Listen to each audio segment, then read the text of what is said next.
Hi, I'm Campa International Ivy, and I built this. It is a dolphin, and I can show you how it works.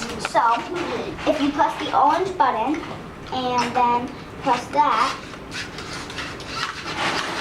it looks like that, and then you can press that to make it stop,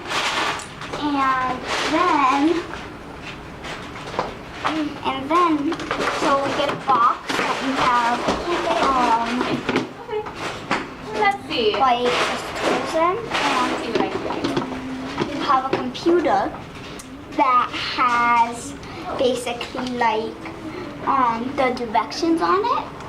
So that's how you build it, and when you you can build different things like a puppy, a spider, striker claw. Yeah, striker claw.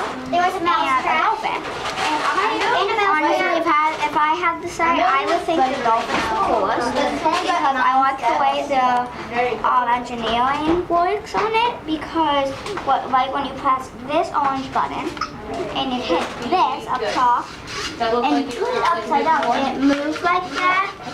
So it kind of looks like it's jumping out of the water on the blue film.